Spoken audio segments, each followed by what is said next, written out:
मेरा नाम डॉक्टर ज्योति बाजपेयी है। मैं मेडिकल ऑन्कोलॉजी और प्रिसीजन ऑन्कोलॉजी की लीड हूँ मुंबई और महाराष्ट्र में अपोलो ग्रुप्स ऑफ हॉस्पिटल्स की तरफ से।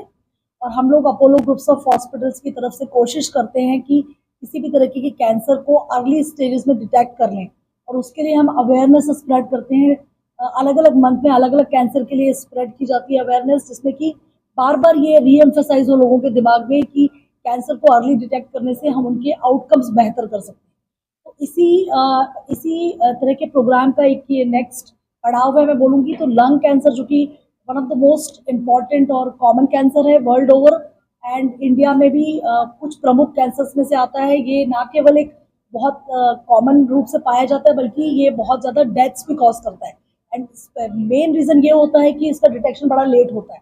तो इसलिए हम लोग इस प्रोग्राम के माध्यम से हम ये सेंसिटाइज करना चाहते हैं पॉपुलेशन को, स्पेशली जिनमें चांसेस इस बात के ज़्यादा हैं कि उनमें लंग कैंसर के लिए प्रोपेंसिटी ज़्यादा है, बिकॉज उनके किसी तरीके के रिस्क बिहेवियर की वजह से। जैसा कि आपको पता है, टोबैको के साथ बहुत ज़्यादा एसोसिएशन है, इंडोर आउटडोर पॉल्यूशन के साथ बहुत ज़्यादा एसोसिएशन है। इस तरह के हैबिट्स या इस तरह के एक्सपोजर्स और कुछ तरीके के जो ऑक्यूपेशनल एक्सपोजर हो सकते हैं, एस्बेस्टॉस, रेडॉन एक्सेट्रा, उन सभी मरीजों में, उन सभी मरीज नहीं बोलूँगी, उन सभी लोगों में हम ये सेंसिटाइज करना चाहते हैं कि वो they should come forward, get themselves screened, and यदि उसमें कुछ मिल जाता है तो वो एक्सपर्ट हैंड्स में आए हैं। जैसे अपोलो हॉस्पिटल में मल्टी डिसिप्लिनरी टीम है जो ट्रीट करती है, तो उसके माध्यम से उनका बेहतर से बेहतर इलाज पॉसिबल है, और उससे हम उनका survival, outcomes, quality of life सब इम्प्रूव कर सकते हैं। मैं डॉक्टर पवन से रिक्वेस्ट करूंगी कि वो इस पर्टिकुलर प्रोग्राम के बारे में थोड़ा हाईलाइट। तो लंग लाइफ प्रोग्राम जो शुरू किया है अपोलो हॉस्पिटल में, लंग कैंसर स्क्रीनिंग प्रोग्राम दुनिया की बहुत सारी कंट्रीज में ऑलरेडी पॉपुलेशन लेवल पे, मतलब पब्लिक लेवल पे ऑलरेडी चल रहा है। जैसे अमेरिका हो गया, लंदन हो गया, यूके में ये लंग कैंसर स्क्रीनिंग प्रोग्राम वो अपने सुपरमार्केट्स तक लेके गए। उन्हें ट्रक्स में सीटी स्कैन मशीन, छोटे मशीन इस्टेब्लिश करके वहां तक लेके गए। तो इंडिया में हम ये शुरुआत कर रहे हैं। ये प्रोग्राम ऑलरेडी कहीं कहीं पे चल रहा है, but mass scale country wide Apollo hospital में ये लॉन्च हुआ है। लंग कैंसर स्क्रीनिंग प्रोग्राम किसको ये सर्विस का बेनिफिट मिल सकता है?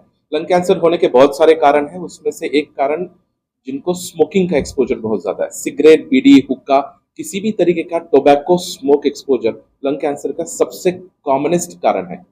इन पेशेंट्स में हम सारे लंग कैंसर, सारे स्मोकर शायद ये अफोर्ड नहीं कर पाए, पर किसने इस पे ज्यादा कॉन्सेंट्रेट करना है या यू शुड प्रमोट, और किसको फैमिली ने प्रमोट करना है कि इस टेस्ट का फायदा उठाया जाए, वो जिन्होंने एक दिन में एक पैकेट 20 साल तक पिया हुआ है, more than 20 pack years history of smoke exposure, जो पिछले 15 साल में आइदर क्विट कर चुके हैं या तो एक्टिवली स्मोक कर रहे हैं, up to 15 years after stopping the smoking, इस प्रोग्राम का बेनिफिट हो सकता है।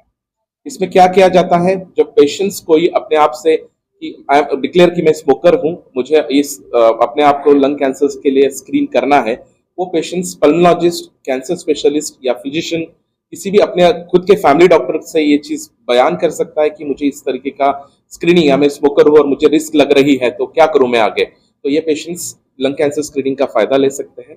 इसमें सीटी स्कैन किया जाता है। ये जो रूटीन तरीके का सीटी स्कैन अवेलेबल है वही सीटी स्कैन है। बस इस सीटी स्कैन का फायदा है कि ये लो डोज सीटी स्कैन, रेडिएशन ज्यादा होना भी बॉडी के लिए हानिकारक होता है, तो लो डोज सीटी स्कैन का बेनिफिट हमें रिस्क से कम है। बेनिफिट बहुत ज्यादा है, रिस्क बहुत कम है इसमें। तो स्टैंडर्ड मेडिकल भाषा में बोला जाए तो स्टैंडर्ड सीटी स्कैन में 7 मिलीसीवर्ट्स डोज का यूज होता है। लो डोज सीटी स्कैन में 1.4 और उससे भी कम डोज का यूज होता है। एक low dose CT scan 15 X rays के कंपैरिजन में है जो कॉमनली किए जाते हैं। तो उन सीटी स्कैन में अगर ये पेशेंट्स आते हैं, उनको सिंपल सीटी स्कैन किया जाए। बहुत सारे सीटी स्कैन में इंजेक्शन लगवाना, कॉन्ट्रास्ट लगवाना, ये सब चीजें इन्वॉल्व होती है। लो डोज सीटी स्कैन में ऐसा कुछ भी नहीं होता है, ना पेशेंट को फास्टिंग रहने की जरूरत है। तो it is a very simplest test. Simple loose clothes पहन के आने, उनको हॉस्पिटल के क्लोथ्स में भी चेंज नहीं करना होता है, और ये test within 20 seconds breath hold में ये टेस्ट हो सकती है।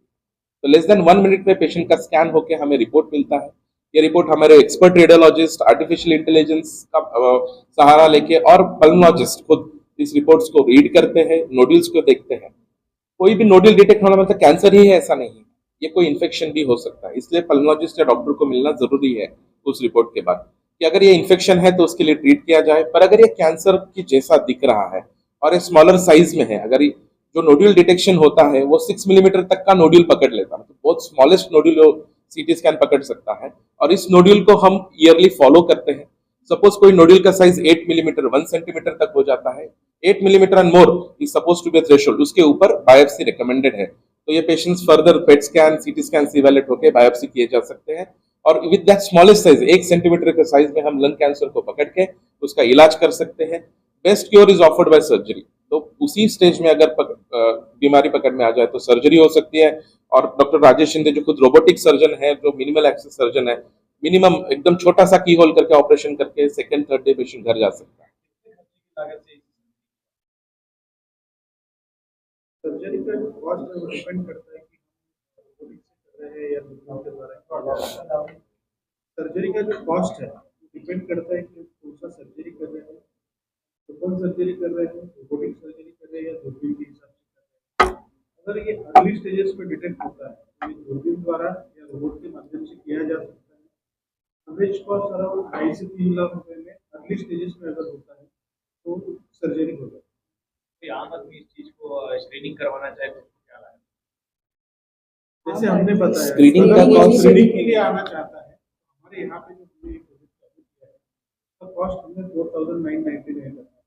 ये 5,000 में हम एक सीटी स्कैन करेंगे, एक चेस्ट फिजिशियन जो लंग स्पेशलिस्ट है उनका कंसल्टेशन कराएंगे, और साथ में ही पल्मोनरी फंक्शन टेस्ट पीएफटी कहते हैं वो करेंगे। तो ये 5,000 की ये 3 चीजें इंक्लूड है। क्या कोई अवेयरनेस कैंपेन चलाया जाएगा इसका इलाज कितने में हो सकते हैं आपके हॉस्पिटल में? वैसे कहना मुश्किल है, डिपेंड करता है कि हम कौन से स्टेज पे कैंसर को डिटेक्ट करते हैं। एक अगर फर्स्ट स्टेज में है तो सिर्फ सर्जरी लगेगा, सेकंड और थर्ड स्टेज में अगर होता है तो हो सकता है कि हमको सर्जरी के साथ साथ और कुछ चीजें भी लगे, जैसे कि वो थेरेपी, रेडियोथेरेपी या इम्यूनोथेरेपी। कॉस्ट है उसके ऊपर डिपेंड करेगा। हमें ऐसा जरूरी नहीं है कि हम आप कोई अगर पेशेंट को कुछ तकलीफ नहीं है वो चल के आता है और हम जब सीटी स्कैन या पेट स्कैन करते हैं तो हो सकता है कि उनको पता चले कि उसको तो स्टेज 4 कैंसर। उस वक्त पेशेंट कहेगा मुझे तो कोई तकलीफ नहीं, मैं तो आया था यहाँ पे कि मेरा कैंसर फर्स्ट स्टेज में डिटेक्ट हो, लेकिन आप बता रहे हो कि स्टेज 4 में। वो पेशेंट का कैंसर स्टेज 4 में रहेगा, बट आज तक उस घड़ी तक उसको कोई कंप्लेंट नहीं, सिम्टम्स नहीं। तो उस वक्त ट्रीटमेंट का कॉस्ट जो है वो अलग रहेगा, ट्रीटमेंट अलग रहेगा। किस तरह अवेयरनेस कैंपेन चलाया जाएगा? और जैसे सर ने बताया लास्ट स्टेज आगे अगर आ गया तो ज्यादा बढ़ता है, पहले स्टेज में लोगों को पता चले, ऐसा कुछ अवेयरनेस कैंपेन चलाया जाने वाला है क्या? अवेयरनेस कैंपेन का प्लानिंग है, it will be for general public as well as will be for the doctors. तो जो जनरल प्रैक्टिशनर्स हैं उनको सेंसिटाइज करेंगे कि ऐसा these are symptoms, these are patients you should refer, and for the general public कि किसको सामने आना चाहिए ये टेस्टिंग करना। ये प्रोग्राम ही बनाया गया है इसीलिए क्योंकि देश भर में इसको लॉन्च किया जा रहा है। तो ये अवेयरनेस पैदा करने के लिए ही ये प्रोग्राम दिया गया है आगे, ताकि ये मैसेज हर इंसान तक पहुंचे कि अगर हम स्मोकिंग कर रहे हैं, हमारा रिस्क है लंग कैंसर का, तो हम आगे आए, हमारी जांच कराएं, और अगर जल्दी पकड़ में आए तो उसका इलाज किया जाए। तो ये सोशल मीडिया के जरिए, आपके जरिए हम चाहते हैं कि ये प्रोग्राम की जो मैसेज है जड़ जड़ तक पहुंचे, लोगों तक पहुंचे। तो यही अवेयरनेस क्रिएट करना हम चाहते हैं। सर महिलाएं में खास करके ब्रेस्ट कैंसर देखा गया है, तो महिलाएं कहीं ना कहीं शर्माती भी है, आगे नहीं आना चाहती है, तो उनके लिए कुछ आपके पास सॉल्यूशन है या? तो ये जो सीटी स्कैन है उसमें उनका कुछ ज़्यादा एक्सपोजर वगैरह नहीं होता है, इजीली अप्लाई कर सकते हैं। तो उनके लिए मेन है कि उनको अवेयरनेस रहना चाहिए कि हमको भी रिस्क है, हमको भी चेक करना चाहिए। ऑफकोर्स स्मोकिंग हिस्ट्री रहेगा या पोल्यूशन का हिस्ट्री, स्मोक का हिस्ट्री रहेगा तो ये रिस्क ज़्यादा होती है। हमारे जो हेल्थ चेकअप्स है, जो जनरल हेल्थ चेकअप है, वहाँ पे हर एक को इस मैटर में सेंसिटाइज किया जाएगा कि ये आप आगे बढ़ सकते हैं अगर आपको सिम्टम्स है, तो ये भी उनको हेल्प करेगा। देखिए, मैं बोलना चाहूंगी इसके साथ में जो महिलाओं की बात आपने की कि सभी ये दोनों जेंडर को अफेक्ट कर सकता है। और जैसे कि पता चला कि 85 से 90% केसेस में एक्टिव स्मोकिंग से इसका एसोसिएशन है, मगर रिमेनिंग केसेस में जो स्मोकर नहीं होते, आजकल महिलाओं में स्पेशली जो नेवर स्मोकर है उनमें भी काफ़ी परसेंटेज इंक्रीज हो रही है इस कैंसर की। तो एक तो इम्पॉर्टेंट कॉज है पैसिव स्मोकिंग या सेकेंड हैंड स्मोकिंग बोलते हैं, कि वो तो नहीं स्मोक कर रहे हैं मगर फैमिली में जो दूसरे लोग स्मोक कर रहे हैं वो अननेसेसरी उस स्मोक के से प्रभावित हो रहे हैं, दुष्प्रभावित हो रहे हैं, मुझे कहना चाहिए। और दूसरी चीज़ जो आउटडोर पोल्यूशन है उससे आप अफेक्ट हो रहे हैं। तीसरी चीज जो स्पेशली विलेजेस में कॉमन थी, जहाँ पे लॉजिस्टिक्स के कंस्ट्रेंट्स है, जो चूल्हा स्मोक है, वो भी एक बड़ा अंडर रिकॉग्नाइज्ड एक प्रॉब्लम था जो ये इस तरह की चीजें कॉज कर सकता है। कुछ इनहेरिटेंस और कुछ फैमिलियल रीजंस भी होते हैं कि किसी वजह से उनकी रिस्क एज सच भी हाई है, और फिर एडिशनली कोई फैक्टर आ गया तो वो बढ़ सकती है। एक तो ये है कि से नो टू स्मोकिंग, चाहे वो एक्टिव हो या पैसिव हो, दोनों तरह की स्मोकिंग के लिए हमें बहुत स्ट्रॉन्ग स्टेप्स लेने की जरूरत है कि ये नहीं होना चाहिए। लोगों को कम फॉरवर्ड होना चाहिए, जैसे आपने बोला कि महिलाएं जो झिझकती हैं या सामने नहीं आती, तो ये हमें उनको सेंसिटाइज करने की ज़्यादा ज़रूरत है कि वो आए और हर तरीके के कैंसर की स्क्रीनिंग कराएं। इस तरह ये भी एक तरह से मिथ है, जैसे बोला आपने कि उनको ब्रेस्ट कैंसर ही होता है, तो ज़रूरी नहीं ब्रेस्ट कैंसर सबसे कॉमन है महिलाओं में, मगर लंग कैंसर भी हो सकता है। और इवन यदि वो डायरेक्ट स्मोक नहीं करती है, कई तरीके के दूसरे फैक्टर्स की वजह से भी उनकी रिस्क बढ़ सकती है। तो हमें इस तरीके की जागरूकता लाना बहुत ज़रूरी है।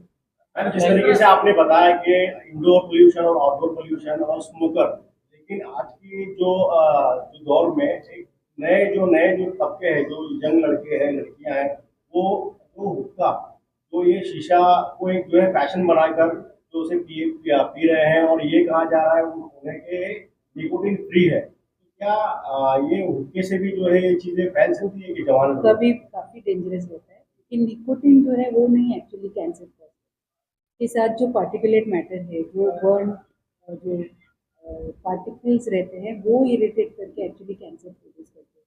तो हुक्का smoking definitely very very harmful and should be completely avoided. ऐसे नहीं है कि उसमें निकोटीन नहीं है तो आपको स्मोकिंग का आपको रिस्क नहीं है कैंसर का, ये बहुत गलत बात बताया जा रहा है और ऐसी बात नहीं है।